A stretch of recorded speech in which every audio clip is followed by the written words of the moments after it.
Right. No, I understand that, but how do you explain that to a little kid who hates lima beans? Well, I don't think lima beans are that great myself. Really, I love lima beans. Do you? Yeah, I do.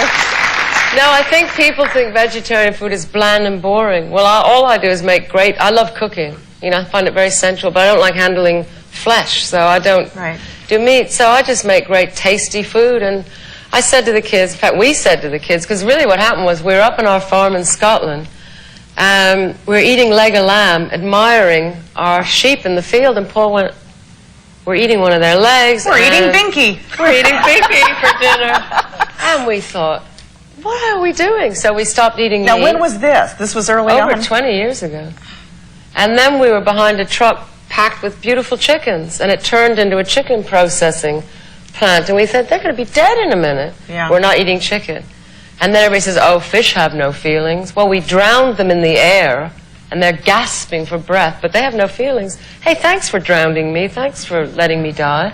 So we decided we're not eating anything that's like us, because we are animals. You're back to the lima beans. I'm back to... No, but this cookbook is really for meat eaters who don't particularly want to eat meat, but they love food. How did the kids adapt to all this when they were young? Well, we just said, look, we're not going to eat meat. I said, I'm not going to cook it. If you want it, you cook it. You can have it. But they love animals, too. And they said, no way, we don't want it. So everybody's still a vegetarian? Because your kids are growing, most of them are growing up. Yeah, my youngest is 15 like yours. What did you feed them when they were babies? Great food.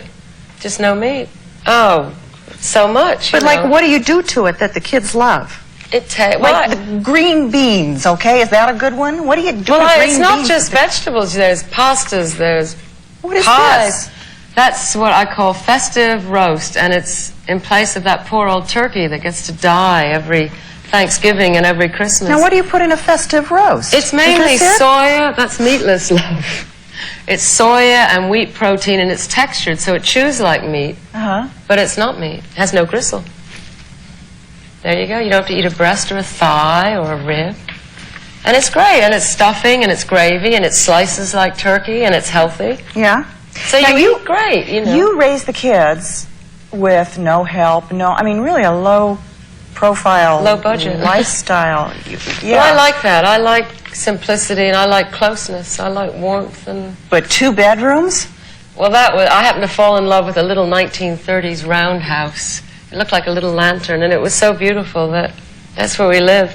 Had 3 of the girls next to us, and you'd bang your head on these little dormer things. And after a while, Paul said, no, we got to get something a bit bigger. So you got something a little bit bigger. So we just moved up the road a bit. It's still not that big, actually. But is this because you wanted them to be perfectly normal?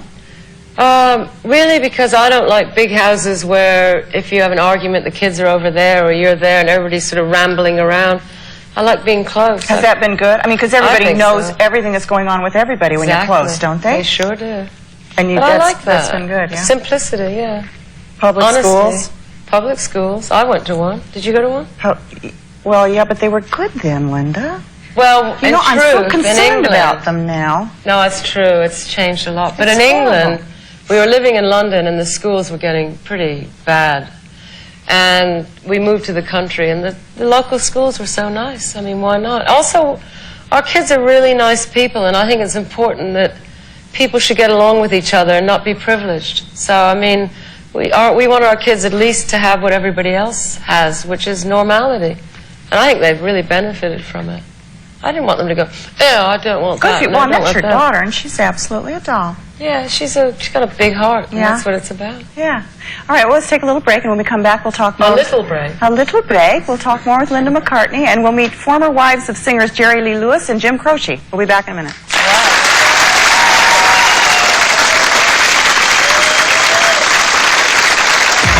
They're the top teen stars of today, and they're driving your kids wild. You all have girlfriends? No, I'm single right now. I don't ever care.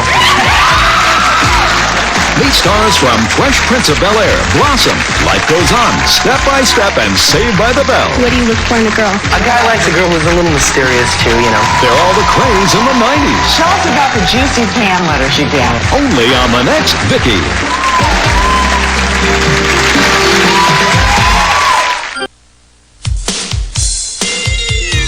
Well, the undertaker drew a heavy sigh, and on the road, with a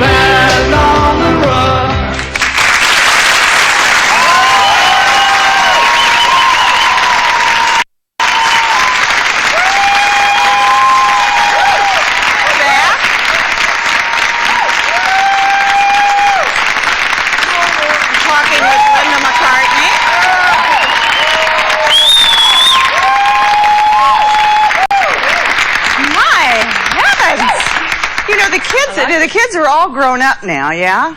Do they understand when people like mine and your age go berserk over Dad? Yeah, I think so, because they love the music, too. Do they? Yeah. Do they have favorite Beatles songs? Do you have a favorite Beatles song? I love them all. Let me think. Funnily, some of mine are obscure ones, like Baby You're a Rich Man. Does anybody know that? Oh, one? yeah. Yes. There's not an obscure Beatles song. Is there such a thing? Did you know that one? Yeah. Oh, all right, all right. Yeah. Oh, I love them all. I love them all. Yeah, good music. You guys are going on tour again. Yep. What is that like? Well, we have such a good band right now. We just got a new drummer who's so good. It's fun now. It's great. I mean, Paul is such a great performer. It would be terrible not to do it. Or as they say in England, rude not to. And now what exactly do you do? What is your job? Cooking. No, but you go on stage? Yeah, I do a bit of keyboard, a few harmonies, a bit of that. Do you love it? I like it. I don't love it, but I like it.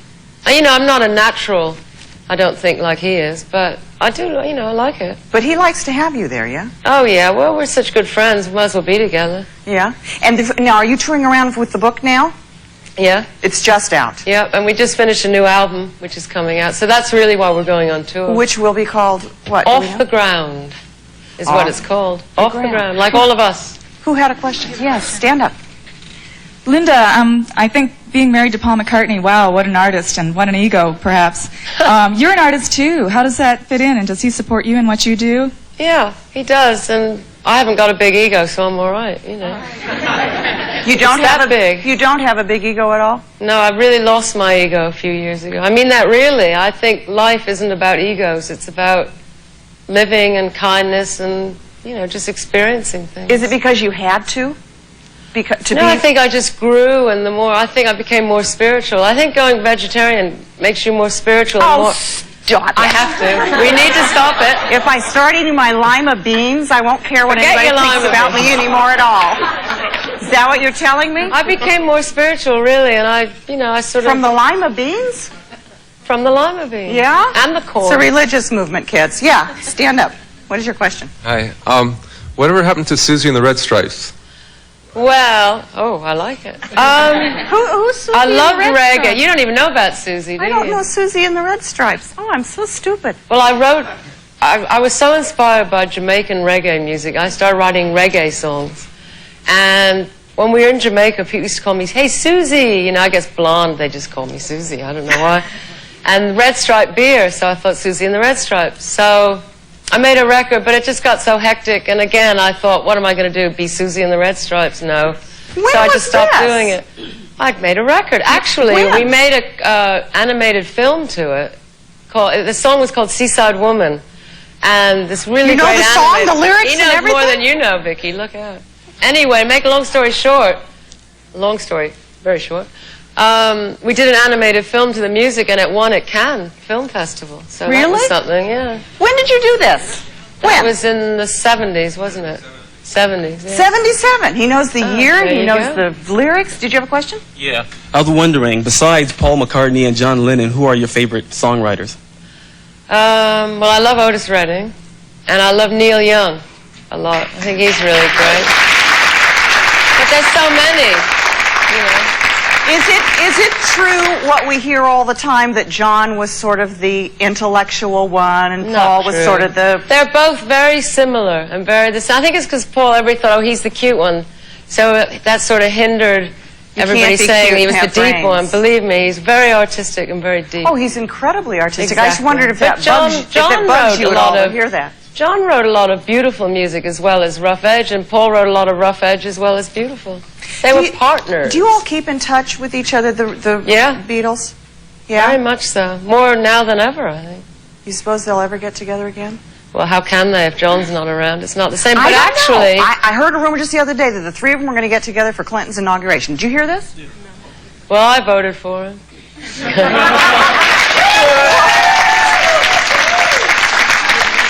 But actually, they are doing they're working together on the whole sort of history of the Beatles, and they have talked about maybe doing some more music together, which would be great. That's nice, because there was a time there where they really sort of burned out on each other, didn't they? And well, I think they've been together together so long and they'd grown up. And again, a lot of whispering in ears against each other. I think it's, you know, it's life, isn't it? Hard. Life in the fast lane. Yeah. Yeah, stand up. What is your question?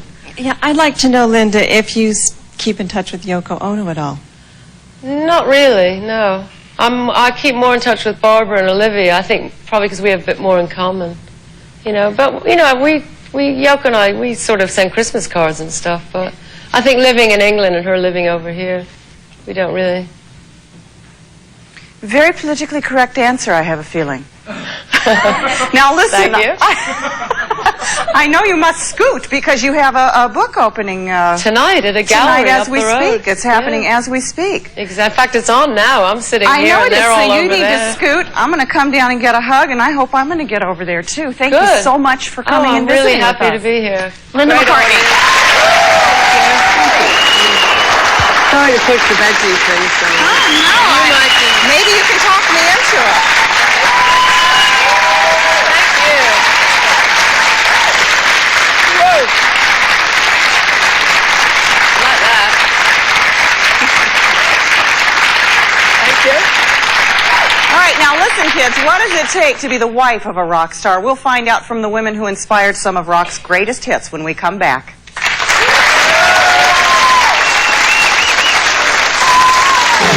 Say, do you have some funny or goofy home videos that you would like to share?